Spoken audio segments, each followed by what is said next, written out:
ღონისძიება უკვე თქვენ ახსენეთ, რომ 6 წლების მიერ არის ერთობლივად ორგანიზებული, ესენი არიან უწყებები, რომლებიც საქართველოს პასუხისმგებლები არიან მომხმარებელთა უფლებების დაცვაზე და ასევე მომხმარებლის უსაფრთხოებაზე.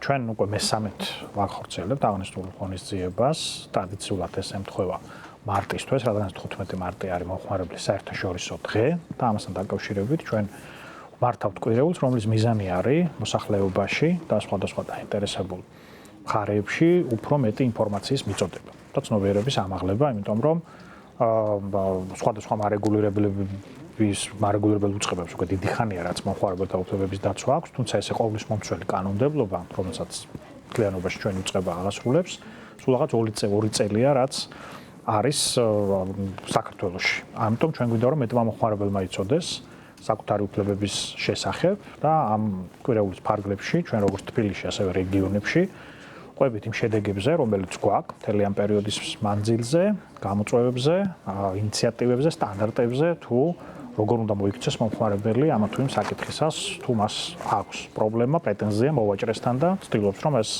საკუთარი დარღვეული უფლება აღადგინოს ჩვენი უწყებების საშუალებით. და ეს არის მთავარი ამბავი აღნიშნული ღონისძიების. თქვენ ახსენეთ, რომ ცნობიერების გაზრდა და მომხმარებლისთვის ხმის მისვენა არის ერთ-ერთი მთავარი მიზანი, არის ეს რეალურად ერთ-ერთი მთავარი პრობლემა მომხმარებლის ცნობიერება. რამდენად იციან და რამდენად აცნობიერებენ თუ რა უფლებებით სარგებლობენ დღესდღეობით მომხმარებლები საქართველოში. და როგორია, ასე ვთქვათ, ტენდენცია იზრდება ეს ცნობიერება. ჩვენი უწყების მაგალითზე გეტყვით, ბოლო 2 წელია, სრული წელი, რაც გასულია აღნიშნული კანონის აღსრულების დაწყებიდან, მაგალითად 2024-ში გაორმაგებული იყო მომართვიანობა 2023-თან შედარებით. შეგაწყვეტნებთ, რა კანონზეა საუბარი მაყურებელს რომ მომხმარებელთა უფლებების დაცვის შესახებ კანონზე, ეს არის იცავს მომხმარებელთა უფლებების შემდეგნარად, თუ თქვენ ან ჩვენ ნებისმიერ მომხმარებელი ვყიდულობთ ნივთს ონლაინ, ან ვყიდულობთ ფიზიკურად, მაღაზიაში ან ნებისმიერ მსგავს ტიპის დაწესებულებაში, ამის შემდგომ ნივთი შეიძლება აღმოჩნდეს წუნიანი, ნივთი შეიძლება აღმოჩნდეს შეუსაბამო, ონლაინ ყიდვის დროს შეიძლება საერთოდ არ იყოს ისეთი მახასიათებლებით აღჭურვილი, როგორცაც მაგალითად ონლაინ ვებგვერდი გვთავაზობდა, ან ნივთის ტრანსპორტირებისას შეიძლება ის დაზიანდეს, დაიკარგოს თუ ესე შემდეგ.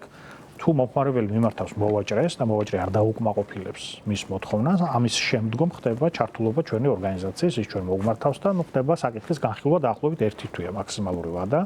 რა ვადაშიც ჩვენ ვიღებთ გადაწყვეტილებას და ასე ვთქვათ, ვადგენთ მომხმარებელია მართალი თუ მოვაჭრე. ამიტომ ვამბობ, რომ 2024-ში იყო გაორმაგებული ეს ციფრი, თუ შევხედავთ 2025-ის პირველ 2 თვეს, შარშანდელ 2 თვესთან შედარებით 60%-იანის და გვაქვს. ეს ნიშნავს სწორედ იმას, რომ უფრო მეტმა მომხმარებელმა იცის საკუთარი უფლებების შესახებ. თელ სურათს თუ შევხედავთ, სადღაც 1500-ზე მეტი განაცხადი განხილული ჩვენი უწყების მიერ და მომხმარებელთა ჯგუფი უფრო ფართოა, ვისაც აღუდგა ეს მომხმარებელთა უფლებებით, ან ხადაუბრუნდა, ან ნივთი შეუკეთეს, ან ნივთი გამოუცვალეს და მეორეს მხრივ ეს მარტო არ არის, თუ რის გამოც შეიქმნა ხარვეზი, ჩვენ ვთხოვთ იმ მოვაჭრეს სავაჭრო პოლიტიკის გასწორებას, მაგალითად მეტი ინფორმირება გაუკეთოს მომხმარებელს სხვა შემთხვევებში, უფრო გაწევროს საკუთარი სავაჭრო პოლიტიკა, ან როგორ უნდა რა ხდება იმ შემთხვევაში, თუ მომხმარებელი ნივთს აბრუნებს, როგორია გაცვლის პირობები, როგორია გარანტიები ამ ნივთზე და ასე შემდეგ.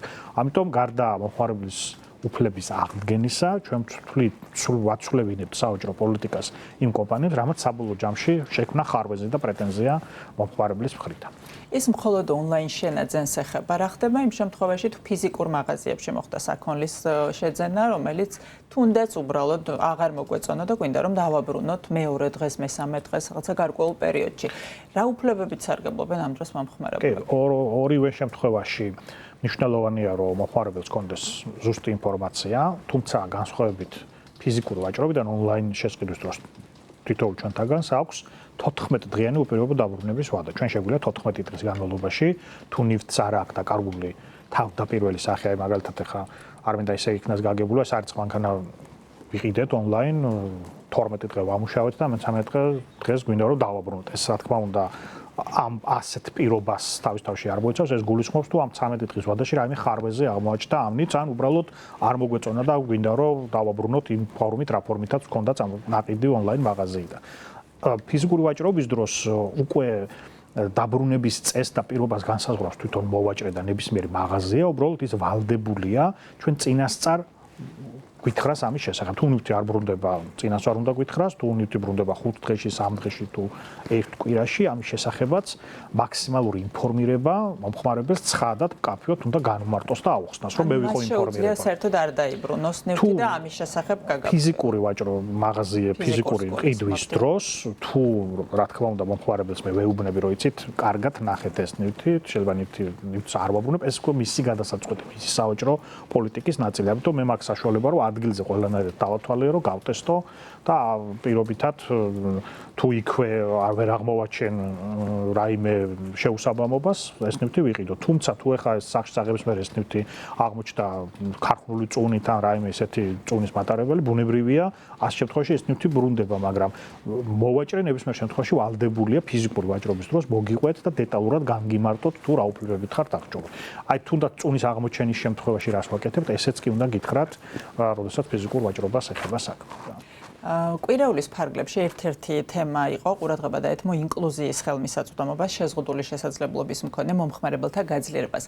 ამ მიმართულებით რა შეგიძლიათ რომ გითხრათ, რაიმე განსხვავებული და განსაკუთრებული უფლებები არის, რითიც შშმ პირები სარგებლობენ ან უნდა ისარგებლონ და ზოგადად რას გულისხმობს ეს და რა ვითარებაა საქართველოში ამ მიმართულებით? ჩვენ წელს ამ კვირეულის ფარგლებში ორი მიმართულება გავაძლიერეთ, ეს არის შემოყირების ინფორმირება, იმიტომ რომ მათაც ახლა ის ჩვეულებრივი მომხმარებლები არიან და ყიდულობენ ნივთს, ამიტომ თუ მათ ექნებათ რაიმე პრობლემა მოვაჭრესთან და ისე როგორც თვითონ ნებისმიერ ჩვენთაგანს, მათ უნდა კონდეთ ასევე წვდომა იმაზე, რომ მოგმართონ განცხადებით და რეალურად დაიცვან საკუთარი უფლება. ამიტომ ჩვენ მათ ვოუყევით ამ შესაძლებლობის შესახებ, ამ საკანონმდებლო გარანტიების შესახებ და ეს იყო წლევანდელი ჩვენი კვირეულის ერთ-ერთი მთავარი მიმართულება. მეორე იყო ასევე მუშაობა ეთნიკურ ჯგუფებთან, ახლა საქართველოში მრავალი ეთნიკური ჯგუფი ცხოვრობს და მათაც რო კონდეთ უფრო მეტი ინფორმაცია გუში, მაგალითად ჩვენ ვიყავით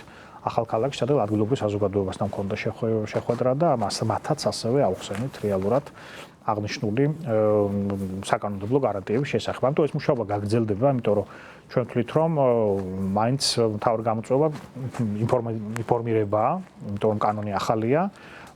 ვინც შედეგი მიიღო ჩვენ წყებასთან ურთიერთობით და მაგალითად თი დაიბრუნა ან თანხა დაიბრუნა, ის თავისთავად უყვება ამ კარგი გამოცდილების შესახებ სხვებს, თუმცა ჩვენ მაინც პროაქტიულად ვცდილობთ, რომ რეგიონებშიც და თბილისშიც ყველა დაინტერესებულ მხარეს ვემუშაოთ, მათ შორის ბიზნესს, იმიტომ რომ როდესაც ჩვენ ვიღებთ გაწყვეტილებას და ვადგენთ რაღაც კონკრეტულ სტანდარტს, შემდგომ მნიშვნელოვანია, რომ ბიზნესმა ამის შესახებ იცოდეს, აი მაგალითად ერთ-ერთი ბოლო ჩვენი გაწყვეტილება იყო ფასტაკლებებთან და ზოგადად ფასის მითითების სტანდარტთან დაკავშირებით, თუ როგორ უნდა იყოს მაგალითად ფასტაკლების დროს ინფორმირება ჩვეულებრივი მომხმარებლის, რომ არ მოხდეს მისი შეცდომაში შეყვანა და რა ვიცი, ალბათ თქვენს გქონიათ, ბევრს გქონია შემთხვევა, როცა ფასტაკლება თუ არის პირობითად 70%-იანი, არის მაღაზიები, რომლებიც ზოგჯერ გაზრდილი ფასთან იწყებენ ამ ფასტაკლებას და არა დაუშვათ იმ ფასთან, რაც ჰქონდათ ბოლოს ამ კონკრეტულ ფასზე. ამიტომ შეიძლება ამ დროს რომ მიედავოს მომხმარებელი. რა თქმა უნდა, თუ მომხმარებელმა იცის, რომ პირობითად ნივთი 2 კვირის წინ ღირდა მაგალითად 100 ლარი, გამოცხადდა 70%-იანი ფასტაკლება,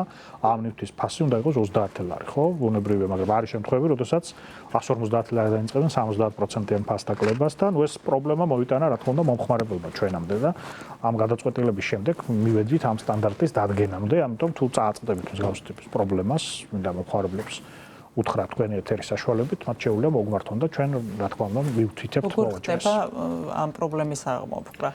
ისინი იძულებული არიან ბიზნეს გულისხმობ, რომ სხვა ფასით მიხვიდან მომხმარებელს. არა, სხვა ფასით არა, უბრალოდ სწორი ინფორმირება განახორციელონ და თუ მომხმარებელი თulis რომ ის უფლება დაირღვა ესეთ დროს და დაირღვა რეალურად, ის ვალდებულია რომ აღუდგინოს უფლება და იმ პირობითად იმ ფასში ისწეს ნივთი რა ფასითაც იქნებოდა სამართლიანი ფასტაკლების პირობებში და სამომავლოდ ასევე გაითვალისწინოს რომ მსგავს ტიპის ქმედება ითვლება დარღვევად და ნუ თუ ეს არ სწორდება, მე მიდის საბოლოო ჯამში საჯარიმო სანქციები.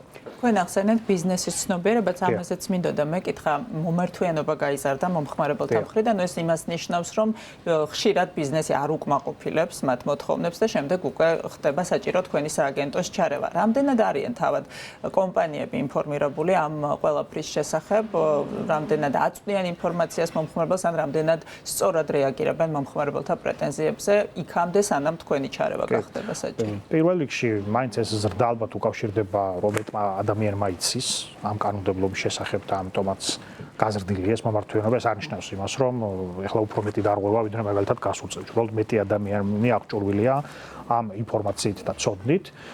მეორე მხრივ თუ დარღვევების სტრუქტურა შევხედავთ, ძირითადად განაცხადების დიდი ნაწილი მოდის ონლაინ ვაჭრობაზე, დაახლოებით 70%. ერთად სოფლიოში ეგრეა და ჩვენთანაც, იმიტომ რომ ფიზიკური ვაჭრობის დროს ჩვენ ადგილზე ვხედავთ ნივთს, ვირგებთ, ან ტესტავთ და უფრო მარტივია აღმოვაჩინოთ შეუსაბამობა ან წული, მაგრამ ონლაინ ვაჭრობის დროს ნივთს მხოლოდ მაშინ ვნახულობთ, როდესაც ის ჩვენამდე მოდის, ხო? ამიტომ იქ უფრო ხშირია მაგალითად მოლოდინის აცდენა მოლოდინში. ამიტომ ძირითადად ონლაინ ვაჭრობა გამორჩეული.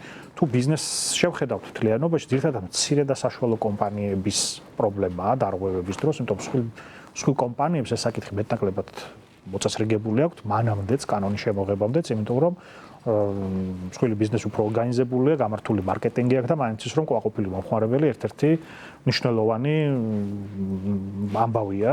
არ საუბრობთ თუმცა საერთაშორისო ბრენდებზე, რომლებსაც იმ ქვეყნიდან სადაც ისინი ოპერირებენ, ამის ძალიან კარგი გამოცდილება აქვს. ძირითადად დარღვევები მოდის სოციალურ ქსელებში რეგისტრირებული მეწარმეებზე ან საშუალო და მცირე ბიზნესებზე, რომლებსაც ან ნაკლები ინფორმაცია აქვთ, ან არ მინდა ვთქვა, რომ ნაკლები პასუხისგებლობა, იმიტომ რომ ძალიან ხშირია შემთხვევები, როდესაც ესეთი კომპანიებიც კი ჩვენ ჩართულობის შემდეგ ასწორებენ საკუთარ მიდგომებს და სავაჭრო პოლიტიკებს.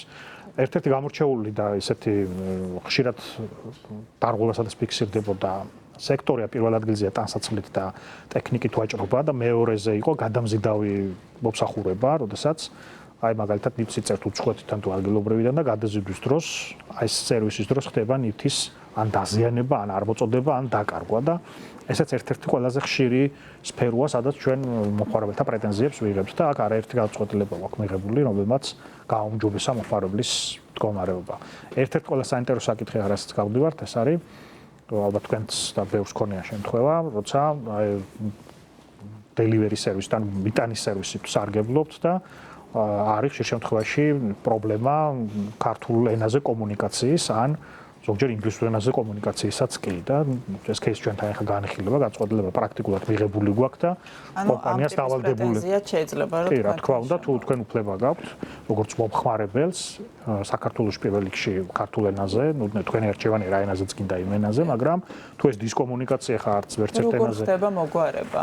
ჩვენ დავავალდებულეთ აღნიშნული კომპანიები, ვინც ამ მიტანის სერვისს ახორციელებენ, რომ უზრუნველყონ მომხმარებლის არჩევანის შემთხვევაში იმ ენაზე გამართული კომუნიკაცია, რომ მე მაგალითად არ მიწევდე ძალიან დიდი დროის ენერგიის ხარჯვა იმაზე, რომ აუხსნა ელემენტარულად სად მომიტანოს ის ნივთი, რომელიც გამოვიწერე და ეს კომპანიის ინტერესშიც არ შედის, იმიტომ რომ ეხლა თუ უამრავ დროს ხარჯავს ადამიანი, რომ სწორად მიაგნოს მის სამართს, რა თქმა უნდა, ეს მის რეპუტაციაზეც აისახება. ამიტომ ერთ-ერთი ბოლო გადაწყვეტილება ჩვენი ესეც არის, რომ დაცული იყოს მომხმარებლის უფლება ამ კუთხითაც.